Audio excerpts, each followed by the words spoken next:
Hi guys, my name's Andreas and welcome back to La Cocina de Andreas. Now, today's Thanksgiving, and while Thanksgiving isn't normally traditionally celebrated in Spain, my mother loves to bring a little bit of Spanish flavor to the table every year. So what I'm going to be making is a Thanksgiving flan. Now, to begin, there's only a couple things you need to do to prepare. First of all, you want to make sure you make a caramel. Now, how you're going to want to do this is you're going to want to mix sugar and water, you're going to want to put it in a pot, and you're going to want to cook it on the stove for 5 minutes at a low temperature, or a low heat. Now, what you're going to want to make sure you don't do is don't burn it, because if you burn it, then you're going to have to throw it out. So what you want to make sure is that the second it caramelizes, you don't burn the sugar, it just starts to melt. And once you reach that point at about 5 minutes, you're going to want to take it off and you're going to want to pour it in the pan. Now, to begin, there's only a few things we're going to need to do. We're going to need to mix a can of evaporated milk, a can of condensed milk, a can of pumpkin, and 4 ounces of cream cheese. Now, to begin, what we're going to want to do is we're going to want to pour in our evaporated milk. Like so. Then pour in our condensed milk. Now that pours a little bit slower, so you might have to give it a minute. Alright, give it a tap for good measure. Alright, I think that's... it really does come out slow, especially in the cold. Alright, make sure you don't get any on your table. Next, you're going to want to add the can of pumpkin. Just use a spoon for that, it makes it a whole lot easier. And just scrape it out. Make sure you don't lift it too high off though, or else it'll come back and splash and get all over your clothes.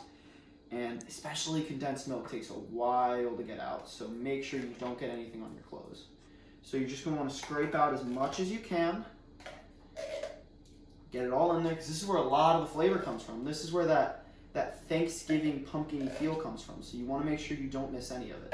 So just scrape it out as much as you can. Alright, there we go. Cool. And next what you're going to want to do is you're going to want to add in the cream cheese. So just grab it, break it apart to make it easier. You can use your hands as long as they're washed. I washed mine before this. Always make sure you wash your hands, especially because later we'll be handling raw eggs. So, next you're going to want to grab the mixer, put it on a low temperature or else it'll go everywhere. Make sure you're holding the bowl. Oh, it's already going everywhere. Make sure you're really careful, and I'll get back to you once it's all mixed. Alright guys, now that it's all mixed, it's time to add the rest of the ingredients. Now, what we're going to be adding is 1 orange zest, which I zested earlier, some ground cinnamon, some vanilla, where is it? There it is. A little bit of nutmeg is what they look like, by the way. I hadn't actually seen one before, but my mom always uses them, so I was excited to try it out.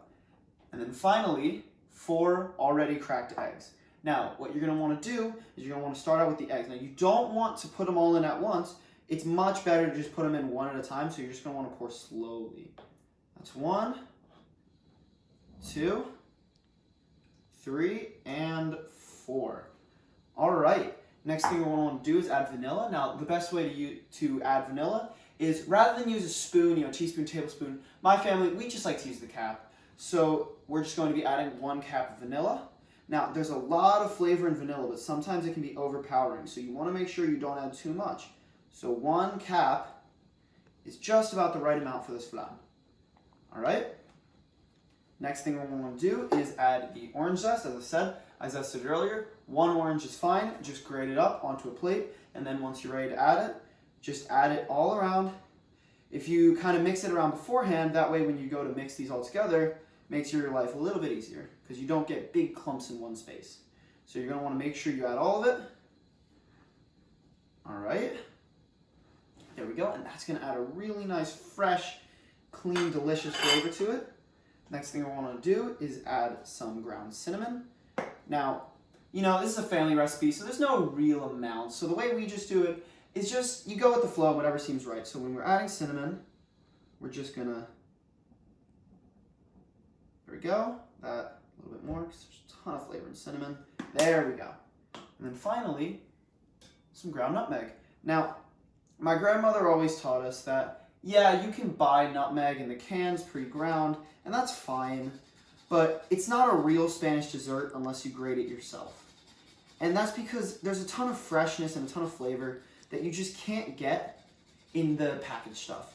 And you know, when you grate your own nutmeg, it's just so much flavor that you can't otherwise get, that you can because you grated it yourself. Just some great fresh flavor. Now, something really important that I forgot last time was if you're mixing, make sure that when you hold it top down. If you hold it sideways like this, it's going to start flinging stuff everywhere. And that's not going to be really helpful. That's what happened to me, and that's why I got stuff all over my kitchen and my clothes.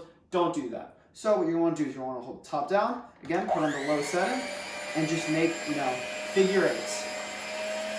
All right? And we're going to come back once this is all mixed. All right, guys. Now it's all mixed, and it's ready to start cooking. Now, first of all, what we're going to want to do is we're going to want to get our pan with the caramel at the bottom. We're going to want to get our pumpkin mixture, and then we need a roasting pan. Now, what we're going to want to do, and I'm going to let you guys know before I do it, we're going to pour this into here, into the pan with the caramel. Then we're going to place the pan with the caramel into the roasting pan, and we're going to pour some hot water in. Now, I've already filled this up with hot water. You guys can just get it from the tap. Doesn't have to be boiling, nothing like that. All right? So what we're going to want to do is we're just going to want to pour it slowly, otherwise it'll splash back. There we go. Get it all in there. All right. That is good. Cool. All right. So the next thing we're going to want to do is we're going to want to put this pan. Now you got to be really careful when you're handling liquids. You just want to put it in here into the roasting pan, like so. And then you're going to want to fill the roasting pan with water, but you're going to want to fill it only to halfway up the pan with the flan in it. So I've already taken this. Now, same thing as last time, be careful you don't pour from too high, otherwise it'll splash back. And while the water isn't boiling, you want to make sure you're still always being careful. So just pour it slowly. All right. And remember, only halfway up the pan. So that is actually good. Cool. So that's about it. It's only about an inch. So once you're ready, you're going to want to get your oven that you've preheated to 325 degrees. Excuse me, 350. You're going to want to get your towel, pull out the rack. Only halfway though. You want to make sure that you're not creating any imbalance. And especially since you're handling liquids, you have to make sure you're uber careful. Especially with liquids, it can slip around, it can slide, and you're not going to be as controlled as you would be with a normal pan filled with, say, just something for baking.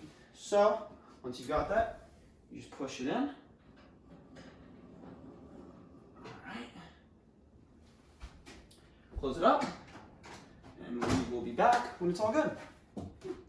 Hey guys, and we're back. Now, let me tell you guys what I did.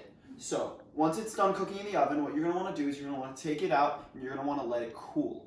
Once it's cool, then you can put it in the refrigerator and you're going to want to refrigerate it for at least 2 hours. Now, if you're cooking this the day before Thanksgiving, it's not an issue if you refrigerate it for longer. It can refrigerate for, 2, 3, 4, not an issue. For however long you need, overnight, it's all good. But at least 2 hours is important because that way it can set and be firm.